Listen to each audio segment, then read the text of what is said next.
प्रिय दर्शकों नमस्कार। आप सभी का astrologer doctor RP. Sharma channel पर हार्दिक स्वागत है।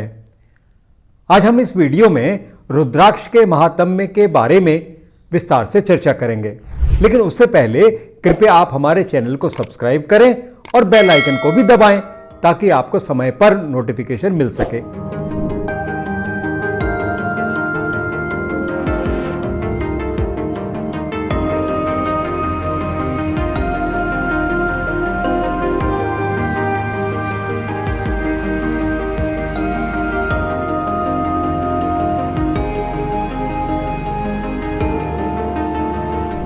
देखिए, शिव उपासना में रुद्राक्ष मुख्य अंग है। इस कारण रुद्राक्ष का विशिष्ट महत्व बताया गया है। रुद्राक्ष की उत्पत्ति के बारे में ऐसा कहा जाता है कि रुद्राक्ष वृक्ष शंकर जी के अश्रुओं से उत्पन्न हुआ। श्रीमद् देवी भागवत में इस संदर्भ में एक कथा भी उपलब्ध है।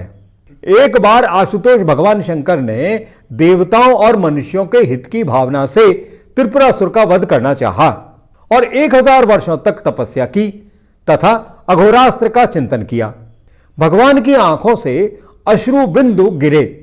उन्हीं अश्रुओं से रुद्राक्ष के महान वृक्षों की उत्पत्ति हुई। रुद्राक्ष की उत्पत्ति गौड़ प्रदेश में हुई। तदंतर इन स्थानों में भी रुद्राक्ष उत्पन्न हुआ, जैसे मथुरा, अयोध्या, लंका, मलय जिसको आजकल मलेशिया कहते हैं, सह्याद्री और काशी। रुद्राक्ष के महात्म्य के बारे में श्री महादेव जी नारद जी को इस प्रकार बताते हैं। रुद्राक्ष का फल अंगों में धारण करने से वह सभी मनुष्यों के सैकड़ों जन्मों के अर्जित पाप समूहों का विनाश कर देता है। अभिमान पूर्वक अथवा अज्ञान से गुरु, देवताओं, महात्माओं तथा द्विजातियों को प्रणाम न करने से उत्पन्न हुए करोड़ों पूर्व जन्मों के जो पाप संचित रहते हैं वह सिर पर रुद्राक्ष धारण करने से नष्ट हो जाते हैं।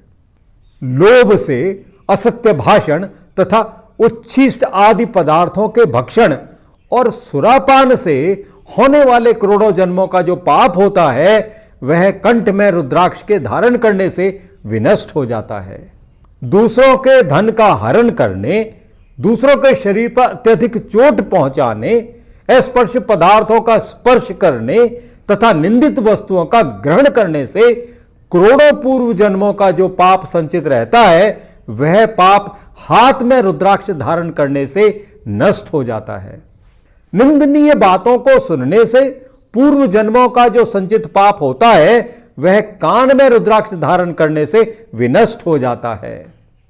पर स्त्री गमन, ब्रह्म हत्या और वैदिक कर्मों के त्याग करने से अनेक पूर्व जन्मों का भी जो पाप संचित रहता है वह पाप शरीर में जहां कहीं भी रुद्राक्ष धारण करने से नष्ट हो जाता है।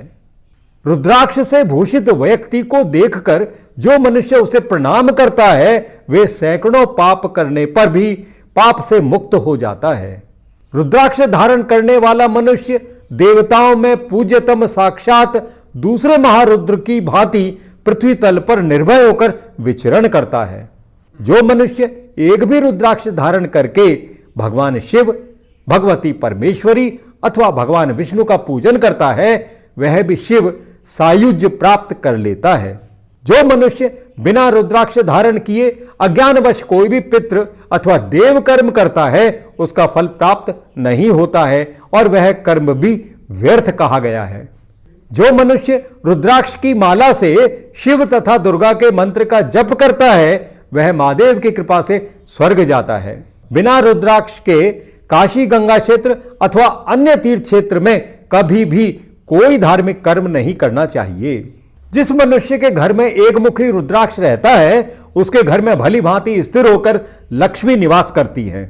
जो मनुष्य कंठ में अथवा भुजा पर एक मुखी रुद्राक्ष को धारण करता है उसका दुर्भाग्य का उदय ही नहीं होता है और ना तो उसकी अकाल मृत्यु ही होती है। अत्यंत कठिनता से प्राप्त होने वाले भगवान शिव उस पर प्रसन्न हो जाते हैं। वह मनुष्य जो भी श्रेष्ठ धर्म तथा कर्म करता है वह महान फलदायक होता है। रुद्राक्ष धारण करने वाला मनुष्य जहां कहीं भी अपने देह का त्याग करता है निश्चय ही वह स्वर्ग को प्राप्त करता है। गंगा में रुद्राक्ष धारण विशेष रूप से फल प्रदान करता है और काशी में उससे भी अधिक फल समझना चाहिए। जो मनुष्य भक्ति पूर्वक इस महात्म्य का पाठ तथा श्रवण करता है वह देवताओं के लिए भी दुर्लभ शिवपद प्राप्त कर लेता है। जो मनुष्य निराहार रहकर बिल्व वृक्ष के नीचे चतुर्दशी के दिन इसका पाठ करता है वह सैकड़ों जन्मों के पापों से मुक्त हो जाता है। जो मनुष्य शिवरात्रि यानी चतुर्दशी के दिन भगवान शिव की सन्निधि में गंगा, कुरुक्षेत्र, काशी, सेतुबंध रामेश्वरम तथा महातीर्थ गंगा सागर में इसका पाठ करता है वह समस्त पापों से मुक्त होकर रुद्रलोक को प्राप्त कर लेता है। रुद्राक्ष 4 वर्ण का होता है, श्वेत, रक्त, पीत और कृष्ण। इसी प्रकार वर्ण भेद से रुद्राक्ष धारण करने की विधि है। सभी आश्रमों और वर्णों को सदैव रुद्राक्ष धारण करना चाहिए।